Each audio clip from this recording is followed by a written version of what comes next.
The air in Ouagadougou was thick with heat and secrets, the kind that clung to your skin and whispered warnings in the dark. It was just past midnight when Elena Markov stepped off the private jet, her heels clicking softly on the tarmac. To the world, she was a trade consultant from a small Baltic nation, her smile warm, her papers flawless. But beneath the tailored blazer and polite nods, she was a blade sharpened by years of training, lethal, precise, and loyal to no one but her mission. Her target, President Ibrahim Traoré, the man whose defiance had become a thorn in the side of powerful enemies. Her orders, eliminate him quietly, cleanly, before his vision for Burkina Faso could spread further. Elena was no stranger to high-stakes assignments. Her handlers, a shadowy coalition of foreign investors and rogue operatives, had chosen her for a reason. She could slip into any room, charm any skeptic, and leave no trace. In their eyes, Traoré was a problem, a leader who refused to bend to outside pressures, whose reforms threatened their grip on West Africa's resources. Elena's job was simple: one meeting, one poisoned drink, one silent exit. But simplicity, she knew, was a lie in this game. Every step carried the weight of unseen eyes, and every plan hid a crack waiting to split wide open. By day, Elena played her part perfectly. She attended trade summits, shook hands with ministers, and spoke passionately about economic partnerships. Her accent was soft, her laughter disarming, and her questions always just curious enough to seem genuine. At night, she traded her dresses for shadows, decoding encrypted messages on a burner phone. Her team was small but efficient: a local driver with debts to pay, a diplomat with a grudge, and her partner, Lucas Varga, a tech specialist whose loyalty she never questioned. Lucas was the one constant in her fractured world, the only person she trusted to watch her back. Together, they mapped Traoré's routines, his guard shifts, his rare moments of vulnerability. Traoré was no easy mark. He was a soldier turned president, hardened by coups and betrayals, his trust as scarce as rain in the Sahel. Yet Elena was patient. She studied him from afar, his speeches, his guarded glances, the way he carried a nation's hopes while scanning every room for threats. She learned his habits, the late nights in his office, the private dinners he hosted to keep allies close. Slowly, she wove herself into his orbit, a trusted face in a sea of strangers. Each smile, each calculated word, brought her closer to the moment when she'd strike. But something felt different this time. Maybe it was the weight of Ouagadougou's restless energy, or the way Traoré's eyes seemed to see through people, not just at them. Elena pushed the thought aside. Doubt was a luxury she couldn't afford. The plan was in motion, the poison secured, the date set. In 3 days, she'd sit across from Traoré at a private dinner, raise a glass, and walk away as his heart stopped. Failure wasn't an option. Not for her, not for Lucas, not for the people pulling their strings. Or so she believed. Inside the presidential palace, the nights were long and heavy with silence. Ibrahim Traoré sat at his desk, the faint hum of a ceiling fan the only sound breaking his thoughts. Papers were scattered before him, reports of border tensions, economic proposals, and coded warnings from allies. To the world, he was unbreakable, a leader who stood tall against foreign greed and internal chaos. But alone, in the dim glow of a lamp, he felt the weight of every choice, every enemy, every shadow that moved too quietly. Trust was a currency he could no longer spend freely, not when betrayal hid behind every handshake. Traoré had learned to read people early in life, a skill honed by war and politics. Lately, though, the signals were harder to decipher.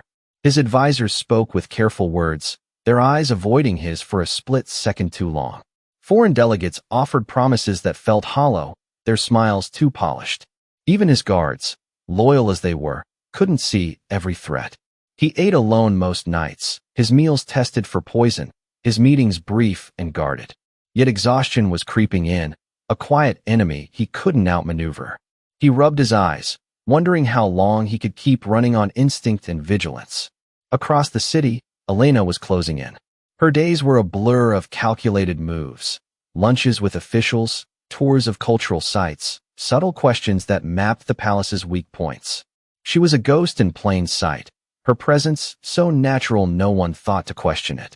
Lucas fed her updates through secure channels, guard rotations, camera blind spots, the exact layout of Traore's private dining room. The plan was flawless, or as close to it as this world allowed. At the dinner, Elena would slip a tasteless toxin into Traore's drink, one that would mimic a heart attack hours later.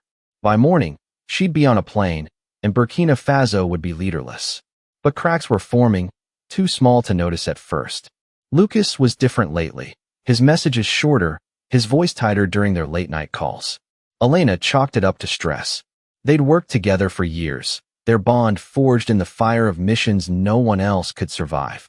He was her anchor, the one who hacked systems, forged documents, and kept her grounded when the weight of her kills grew heavy. She trusted him with her life, a rare thing in their line of work. Still, something in his silences nagged at her, like a melody just out of tune. The night before the dinner, Elena sat in her hotel room, staring at the vial of poison in her hand. It was small, unremarkable, yet it held the power to shift a nation's future. She'd done this before, ended lives, toppled plans, vanished without a trace. But Traore wasn't just a target. His speeches echoed in her mind, his words about freedom and betrayal cutting deeper than she wanted to admit. For the first time, she wondered what it would feel like to believe in something bigger than survival. She shook the thought away, slipping the vial into her purse. The mission was all that mattered. Lucas called just before dawn, his voice low and urgent. The final pieces were in place. The dinner was confirmed, the guards distracted, the escape route clear. "You're ready," he said, but there was a hitch in his tone, a hesitation she couldn't place. "We're almost done," she replied, forcing confidence. The line went dead, and Elena stared at the phone, her heart beating just a little too fast. Tomorrow, it would all be over. Or so she thought. The evening arrived like a held breath, warm and heavy with possibility. Elena had prepared for this moment down to the smallest detail. Her words rehearsed, her movements practiced, her emotions locked away. She was a weapon, nothing more, and tonight that weapon would strike. The private dinner with President Traoré was set in a secluded wing of the palace, far from prying eyes. It was the kind of opportunity assassins dreamed of, handed to her through weeks of careful manipulation. Yet as she smoothed her dress and checked the vial hidden in her sleeve, a strange unease settled in her chest, sharp and unfamiliar. Traoré was already there when she arrived, his presence commanding even in the quiet setting. He greeted her with a nod, his eyes scanning her not with suspicion, but with a curiosity that made her pulse quicken. They sat across from each other, the table simple but elegant, the air filled with the soft clink of glass and the murmur of polite conversation. Elena played her role flawlessly, asking about his plans for Burkina Faso, listening as if his words were the only thing that mattered. But her mind was on the vial, the moment, the mission. Traoré spoke with a fire that caught her off guard. He talked of a future where his people could stand free, not as pawns in someone else's game, but as architects of their own destiny. "The world wants us divided," he said, his voice low but steady. "They send smiles, money, promises, but always with strings. Betrayal doesn't come with a knife anymore. It comes with a contract." His words hit her like a blade, slicing through the walls she'd built around her heart. For a moment, she wasn't an assassin. She was just Elena, a woman who'd spent her life serving those same contracts. The wine was poured, the glasses gleaming under the soft light. This was it, the moment she'd trained for, the moment Lucas had planned with her. She reached for her glass, her fingers brushing the vial in her sleeve. One drop, and it would be over. But as Traoré raised his glass to toast, his eyes locked on hers, and she froze. He wasn't the monster her handlers had described. He was a man carrying a weight she recognized, a loneliness she'd felt in her own shadowed life. Her hand hesitated, the vial untouched. The conversation stretched on, and Elena found herself listening, really listening. Traoré spoke of his childhood, of losing friends to war, of fighting for a dream that might outlive him. She responded, her words no longer scripted, her laughter no longer forced. For the first time in years, she felt seen, not as a tool, but as a person. The poison stayed in her sleeve, the mission fading like a distant echo. She told herself she'd do it later, when the moment was right. But deep down, she knew something had shifted. Lucas was watching from afar, his role to monitor the palace's security feeds through a backdoor he'd hacked. He'd seen Elena work before, cold, efficient, unstoppable. But tonight, something was wrong. Her smiles were too real, her pauses too long. He heard her laugh, saw her lean closer to Traore, and a knot tightened in his gut. Lucas had always been loyal to Elena, not just as a partner, but as something more. He'd never admitted it, not even to himself. But he'd fallen for her somewhere between their shared silences and stolen glances. Now, watching her falter, he felt a different kind of betrayal, not of the mission, but of him. He made the call before he could second-guess it, his fingers trembling as he sent an anonymous tip to palace security. Assassination plot. Check the dinner. Now. The words burned in his throat, but he couldn't stop. If Elena wouldn't act, he would. Not for the mission, not for their handlers, but for her. To save her from herself, or to destroy what they had. He wasn't sure which. The dinner was a fragile bubble, and it burst without warning. The air shifted, heavy with sudden tension, as the sound of boots echoed closer. Elena's instincts kicked in, her body tensing, but she stayed still, her training holding her in place. Traore's eyes narrowed, sensing the change, but he remained calm, his hand resting lightly on the table. Before Elena could process what was happening, palace guards stormed in, their voices sharp, their weapons trained on her. "Don't move," one barked, his tone leaving no room for negotiation. Her heart pounded, but she kept her face blank, her hands visible. Something had gone wrong, terribly wrong. Traore stood slowly, his gaze shifting from the guards to Elena, searching for answers in her expression. She met his eyes, her mind racing. The plan had been airtight. Lucas had covered every angle, every risk. How had they known? The guards didn't touch her, not yet, but their presence was a cage, closing in fast. Then she saw him. Lucas, stepping forward from the shadows, his face pale, but resolute. Her breath caught, the pieces falling into place with brutal clarity. He hadn't come to save her. He'd come to end her. "I told them," Lucas said, his voice steady but laced with something raw. Guilt, maybe, or regret. "I had to." The words hit Elena like a physical blow, sharper than any blade. She stared at him, the man she'd trusted above all others, the one who'd been her partner through countless missions.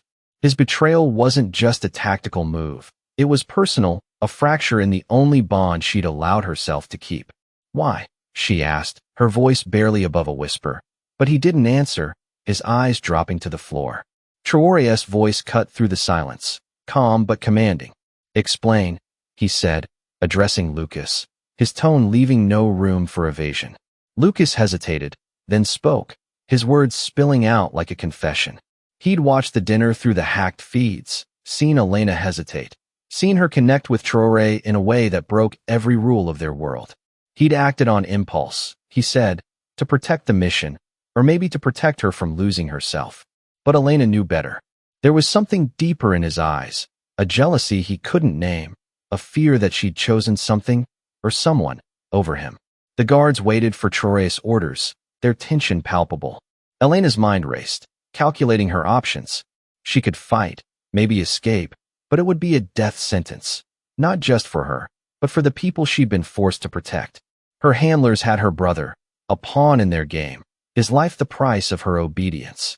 She'd become their weapon to keep him safe, but now, betrayed by Lucas, she was cornered. Traore studied her, his expression unreadable. "You had the chance to kill me," he said quietly. "Why didn't you?"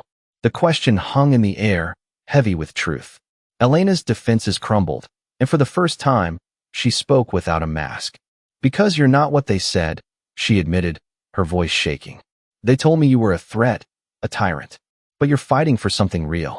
I couldn't." Her words surprised even her, raw and unguarded. Traore's face softened, not with pity, but with something closer to understanding. He'd seen betrayal before, lived it, but this was different. Elena wasn't just an enemy. She was a mirror, reflecting his own battles with trust and sacrifice. He turned to the guards. "Take her to the holding room. No harm comes to her until I say." Then, to Lucas, his voice hardened. "You stay? We're not done." As Elena was led away, her wrists bound, she glanced back at Lucas. His betrayal had shattered her world, But Traore's mercy had cracked it open in a way she couldn't yet understand. The game wasn't over, it was just beginning. The holding room was cold and bare, a stark contrast to the warmth of the dinner that had unraveled hours ago. Elena sat on a metal chair, her wrists still bound, her mind a storm of questions and regrets. Lucas's betrayal stung deeper than the cuffs cutting into her skin. She'd trusted him, relied on him, believed he was the one person who understood the shadows they both lived in. But he'd turned on her, and now she was alone, facing a future she couldn't predict. Yet Traore's words echoed in her mind. His question about why she hadn't killed him, his unexpected restraint. He hadn't ended her, and that choice was a puzzle she couldn't solve. Traore entered the room alone, his presence filling the small space. He sat across from her, his eyes sharp but not cruel. "I should have you executed," he said, his voice low, each word measured. "My advisors want blood. My enemies want silence. But I see something else in you." Elena met his gaze, her heart pounding. She'd faced death before, but this was different. Traore wasn't judging her as an assassin. He was searching for the person beneath the mission, the one she'd buried long ago. "Why spare me?" she asked, her voice steady despite the fear clawing at her. Traore leaned forward, his hands clasped. "Because you're not the real enemy," he said. "The people who sent you, the ones who pull the strings, they're the ones I want. You're a tool, not the hand that wields it. And I think you're tired of being used." His words cut deep, exposing a truth she'd avoided for years. She was tired of the kills, the lies, the constant fear for her brother's life. But trust was a risk she'd learned to avoid. He offered her a choice, one as dangerous as it was unexpected. "Tell me everything," he said. "Name your handlers, their plans, their networks. In return, I'll protect you and your brother. You can disappear, start over, live without looking over your shoulder. Refuse, and I can't save you from what comes next." Elena's breath caught. Her brother was her only tether to the life she'd lost, the reason she'd become what she was. Traore's offer was a lifeline, but it meant betraying the only world she knew. And after Lucas, betrayal felt like a wound that wouldn't heal. She thought of Lucas, now detained elsewhere in the palace, his fate uncertain. He'd destroyed their partnership, but she couldn't hate him. His choice, twisted as it was, came from a place she hadn't seen: love, fear, or maybe both. She'd never know. But Traore was different. His mercy wasn't weakness. It was a calculated move, a belief that truth could outweigh vengeance. Elena made her decision, her voice barely audible. "I'll talk," she said. "All of it." Traore nodded, his expression unreadable, but there was a flicker of something: respect, maybe, or hope. Days later, Ouagadougou buzzed with rumors, but no one knew the full story. Elena's testimony, given in secret, unraveled a web of corruption that stretched beyond Burkina Faso. Her handlers, a coalition of foreign financiers and rogue agents, were exposed, their plans collapsing under the weight of her words. Arrests followed, quiet but swift, as governments scrambled to distance themselves from the scandal. Elena vanished, her name erased, her brother safe under Traore's protection. To the world, she was a ghost, neither hero nor villain, just gone. Traore stood stronger, his silence louder than any speech. He'd turned an assassin into an ally, but the cost was heavy. Trust, already fragile, became a luxury he could no longer afford. His advisors watched him closely, their loyalty questioned in every glance. Late at night, he stood alone, the city's lights flickering below. When allies become enemies, he murmured to himself, "Who do you fight for?" The question lingered, unanswered, as new threats gathered in the shadows. The world moved on, but nothing was the same. Elena's choice had saved lives, but it hadn't saved her from the truth. Loyalty was a gamble, and betrayal was its shadow. Traore's mercy had changed her, but it hadn't changed the game. Somewhere, new players were already moving, and the cycle of trust and treachery would begin again.